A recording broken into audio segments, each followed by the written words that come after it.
Здравствуйте, дорогие друзья! Я рада вас приветствовать на моем канале. Сегодня в данном видео я готовлю незабываемо вкусный, очень эффектный и натуральный десерт елочки. Десерт этот превосходно подходит для рождественского стола на Новый год. Не буду использовать никаких красителей химических здесь. Очень быстро и просто готовится этот десерт. Очень эффектно он выглядит в разрезе, и я думаю, порадует как взрослых, так и детей. Итак, сначала приготовим корж. Снимаю сейчас цедру с одного лайма. Можно цедру лимона брать, если у вас нет лайма, но лайм лучше подходит. 200 грамм у меня здесь свежего молодого шпината. Добавляю туда 150 грамм растительного масла без запаха, цедру лайма и 30 грамм сока лайма. Можно сок лимона брать, это ничего страшного. С лаймом будет такая нежнейшая хвойная нотка. Пюрирую это все в состоянии такого жидкого однородного пюре. Сразу хочу сказать, что вкус шпината в бисквите не будет чувствоваться. Бисквит очень влажный получается, с легкой цитрусовой ноткой. Отставляю пока в сторону. 4 яйца среднего размера, 16 грамм ванильного сахара, щепотку соли обязательно туда добавляем.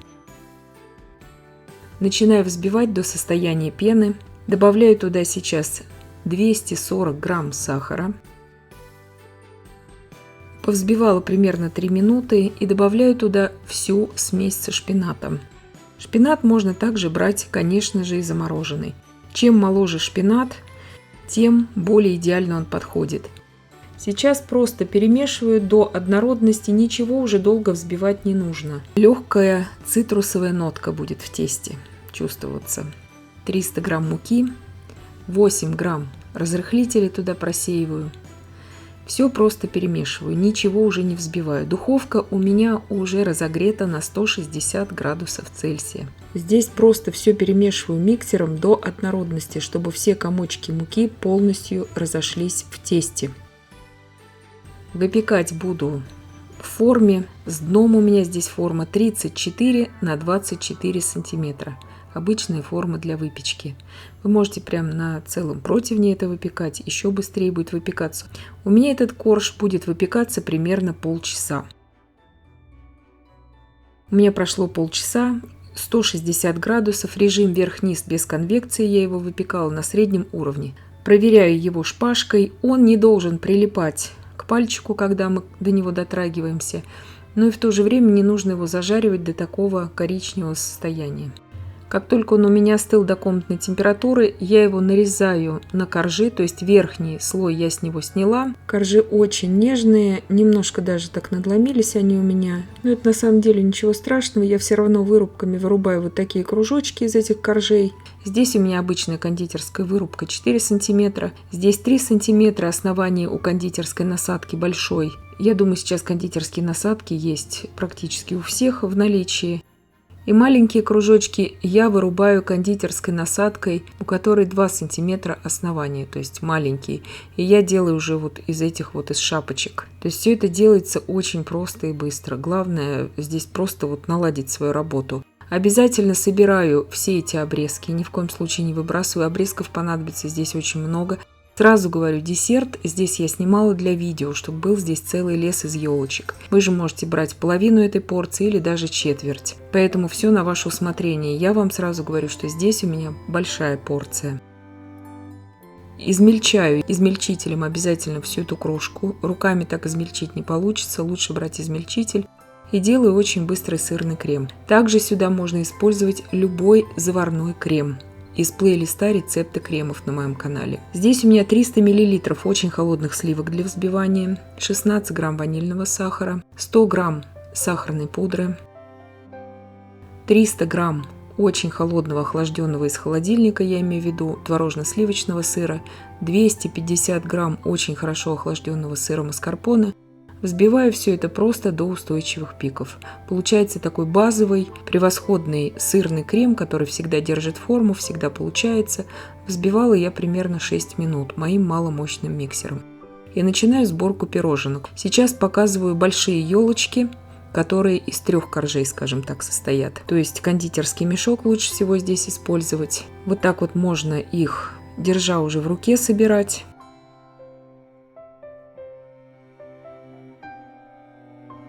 Сверху ставлю свежую малину и вот так вот аккуратно маленькой силиконовой лопаточкой разравниваю все это по поверхности этой елочки, весь этот крем. По-другому здесь не получится работать. И сразу обваливаю эту елочку в крошки. Еще раз повторяю, что никакого привкуса шпината в тесте вы не почувствуете. Чем-то бисквит отдаленно напоминает вот морковные бисквиты, вот что-то такое вот. И такая очень тонкая цитрусовая нотка здесь выражена благодаря цедре и соку. Елочки эти и с сырным кремом вот с этим, и с заварным кремом превосходно будут держать форму. За это вообще переживать не нужно. При комнатной температуре они не деформируются.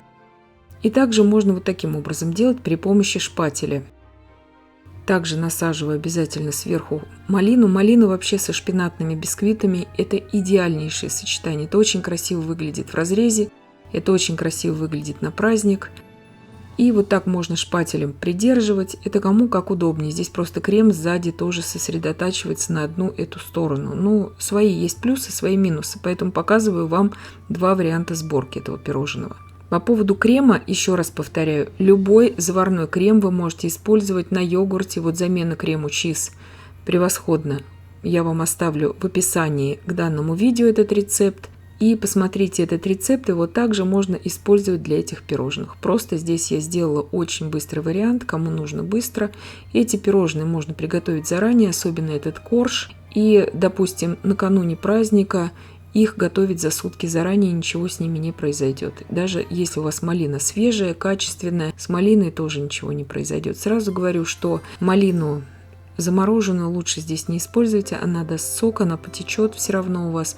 Лучше тогда вообще без ягоды делать, и тоже будет очень-очень вкусно. Также обваливаю обязательно это все в крошки.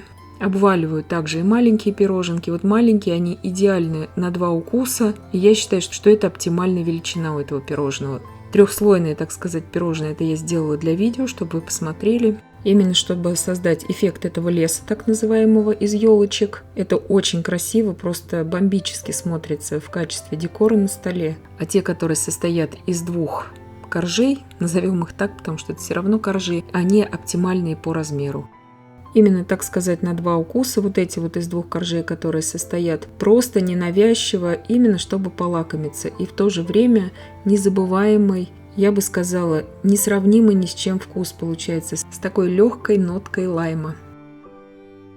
И вот эти я делаю 4 сантиметра в диаметре, просто с кремом, без малины. Тоже очень-очень вкусно. Обваливаю их также обязательно в крошки, в бисквитной. Ни в коем случае ничего здесь не поплывет, не потечет, если сразу убрать это в холодильник. И бисквит приобретает вот такой цвет благодаря шпинату. Ни в коем случае никакой краситель здесь не добавляем. У меня недавно, буквально на прошлой неделе, вышло видео с красным бархатом, тоже с пироженками я делала. И очень многие писали, как же здесь сделать без красителя. Вот показываю вам, решила тогда снять вот это видео. Именно без красителя, но тоже очень эффектный и очень необыкновенно просто вкусный десерт на рождественские и на новогодние праздники. Поэтому кому будет интересно вот так вот, можно делать и со шпинатом вот этот десерт.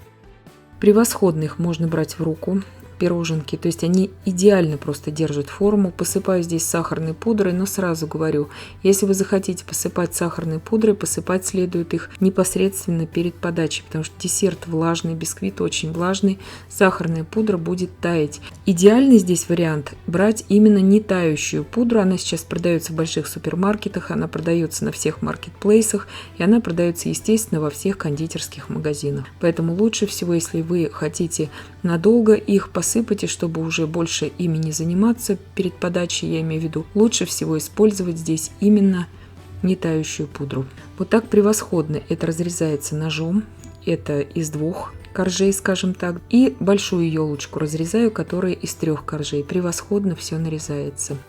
Крем у меня здесь практически весь ушел, то есть крема много берут эти пирожные. Если вы захотите в половину порции готовить, Естественно, и половину порции крема нужно брать. Пирожные вкуснейшие, тающие во рту, очень влажные, очень сочные получаются. Они также прекрасно транспортируются в обычном пластиковом контейнере. Я их транспортировала очень просто, положив их просто на бачок, и они прекрасно держат форму при этом. И я надеюсь, что видео было полезным и познавательным. Подписывайтесь на мой канал, ставьте лайки, пишите комментарии. Я всем желаю больших успехов и до встречи в новых видео.